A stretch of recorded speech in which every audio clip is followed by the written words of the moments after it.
Hey everyone, my name is Sam. Thanks for checking out this video. If you get to the end and liked it, then subscribe, bell notification, and give the video a thumbs up. I'm hoping the dogs will... No! Stop! Go back to... Why did you do that? He was sleeping, and Sherlock heard me start recording and goes, "Oh, time for me to suck up now. Can I help you with something? Is there a certain reason why you feel like this is your trigger to want attention?" So weird. No, not you two, please. Watson, no, you stay where you are.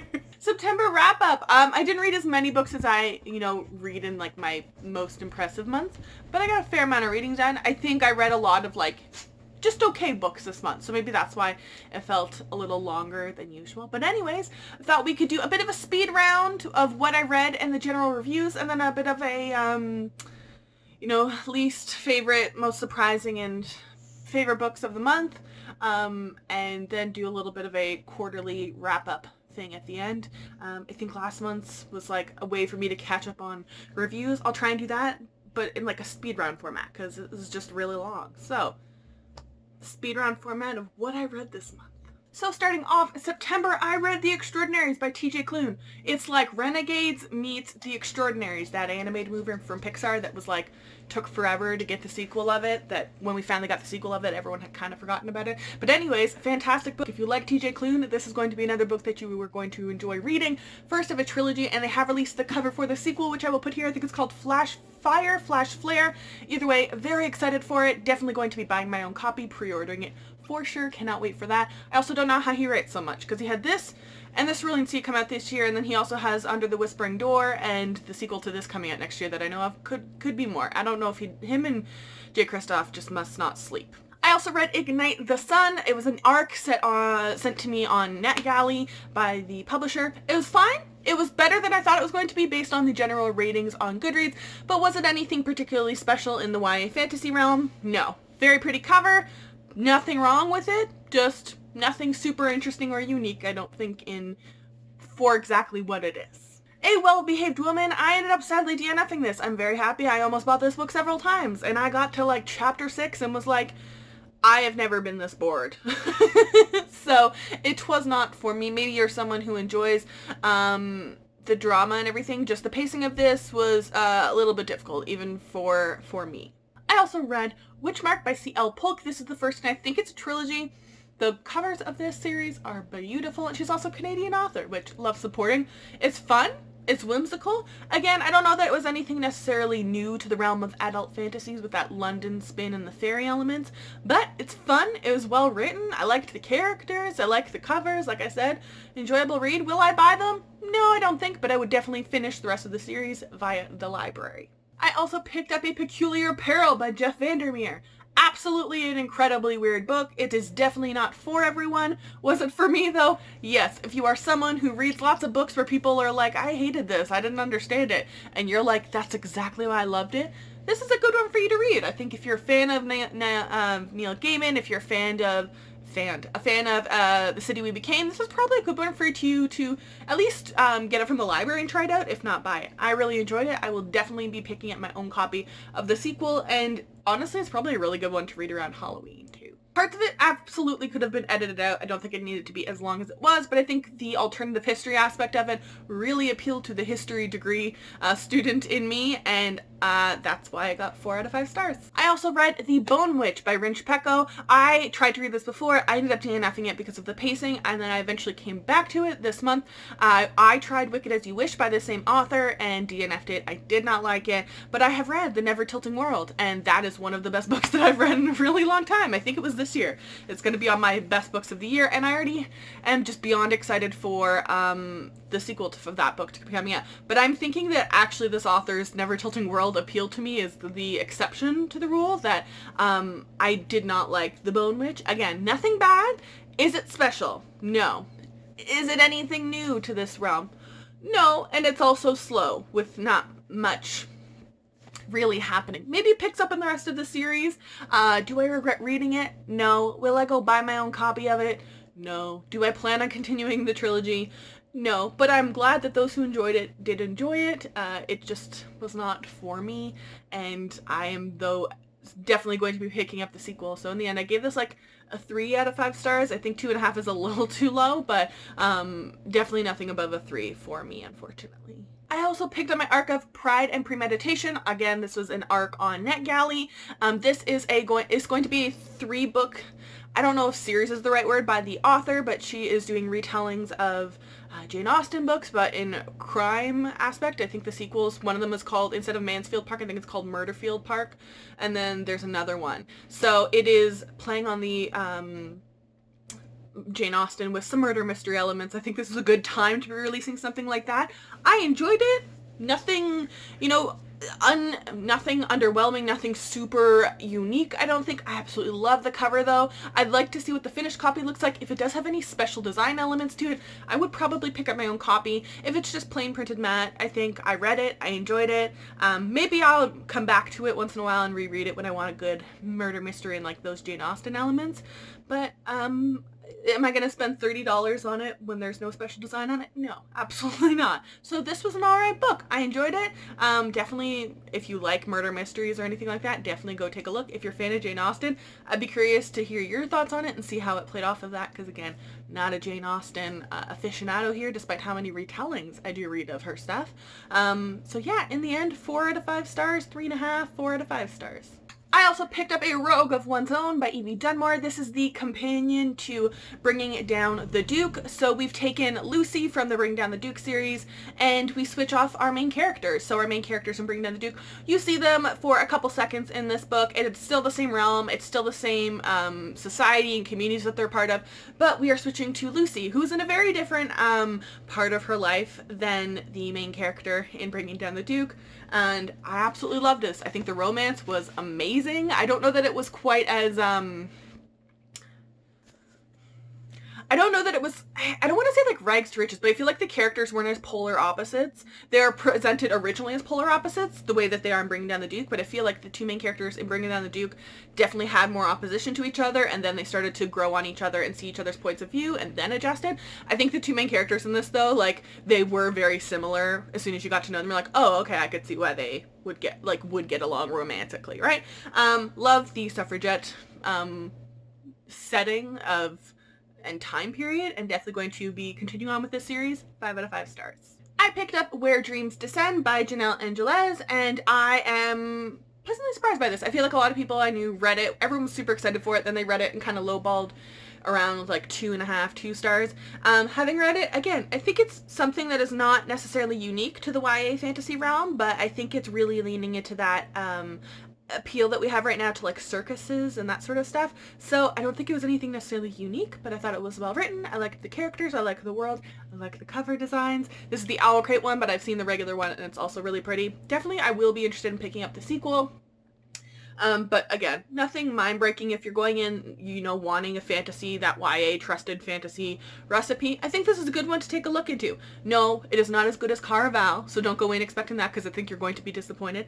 But I like this more than something like Burning Our Daughters Down.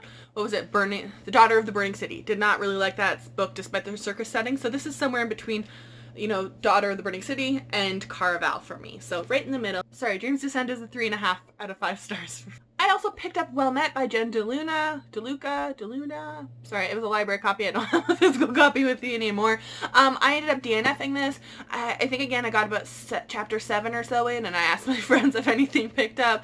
And unfortunately, it's pitched as like a laugh-out-loud rom-com, and I got 7 chapters in, and I was like, when is this supposed to get funny? I'm missing. What am I missing? And it was just not for me. I feel like I just have a really difficult time with romance books, especially that don't have some sort of social commentary attached to them or don't have a diverse cast.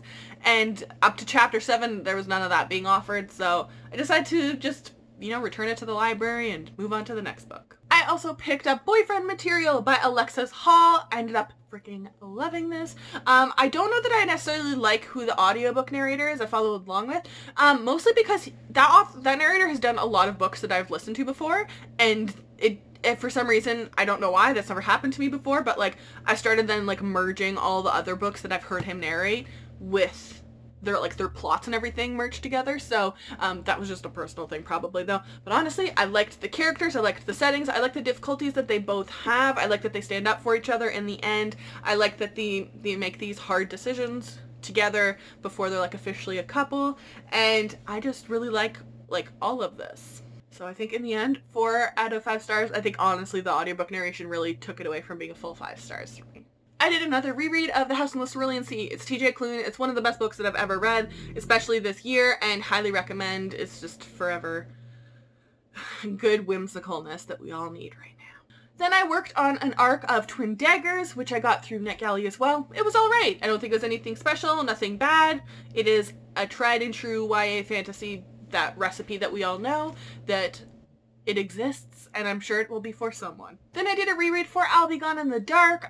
We read this for the TBR and Beyond group as a true crime book group read, and it was fun to actually reread this because I think the first time reading it was different because I didn't know a lot about the trial of the Golden State Killer ever since. I think it's a very accessible book for people trying to get into true crime.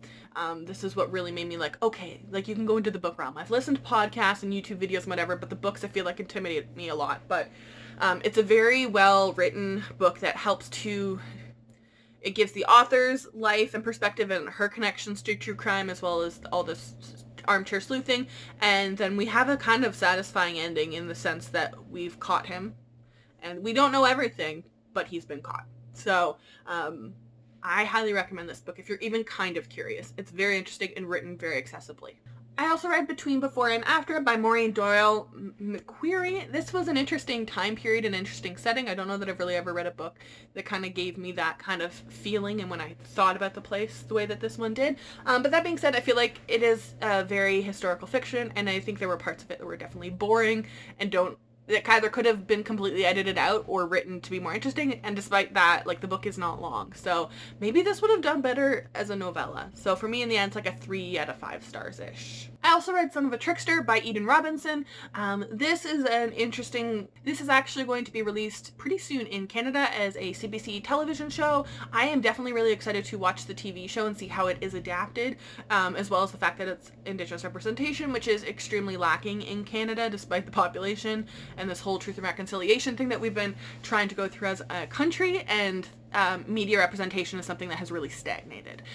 So I am very interested in this. I don't know that it's a book that I will continue reading on the series for. I think part of me struggles the fact that a lot of it seemed very familiar, and then adding in all these like supernatural elements, it was hard for me to like get into it, but it is also not my culture, so this could have been something that's incredibly important for people who want to see their own family's culture put into this kind of more modern twist. And honestly, if you're interested in it, I would highly recommend it. It's not poorly written or anything like that. It was just that like I knew so many people that were like a lot of the characters that it was weird. It was weird. But I am definitely going to be watching the TV show. I'm super excited for that. I also read The Monsters of Eldenhaven. A weird book, but I thoroughly enjoyed this novella. The whole thing. It was exactly the length it needed to be, honestly. I feel like there's not a lot of books where I come to that conclusion at the end, but it is exactly the length that it needed to be. It did not need to be a full-length novella, or full-length novel, but yeah, I liked this novella, and in the end it's like 4 out of 5 stars. I also read Mistborn by Brandon Sanderson. It's the first book in the whole Mistborn world, realm, whatever that may be, and guys, I get it. I get the hype. I really do get the hype. I was kind of intimidated about this because it's Brandon Sanderson's, like, high fantasy, everything I've heard about it, but honestly, really, really enjoyable book, really good fantasy. The world building was particularly what I found the most interesting, and I will definitely continue reading on the series for sure, at least the books that I have of it already. I also picked up The Silvered Serpents by Rashni Chotsky. This is the sequel to The Gilded Wolves. I think there's going to be one more in the series. I expected us to spend more time exploring Russia as a country than we actually did. That was a little bit disappointing for me. So in the end, it's like a 4.5 out of 5 stars. But I am excited with the continuation of the puzzles and how we're doing all that solving and everyone's backstories. Excellent sequel. Not as good as Gilded Wolves, but a good sequel. For the 3rd or 4th time this year, I read Dangerous Alliance by Jenny Eki Cohen. Don't ask me to explain why I absolutely love this book, despite, again, the fact that I really did not like anything I ever read by Jane Austen. I really like her retellings for some reason.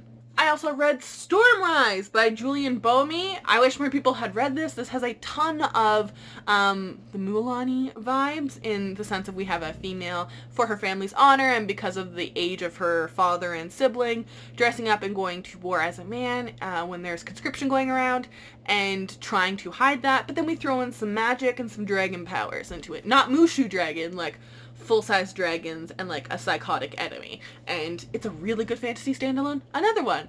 It's exactly as long as it needs to be.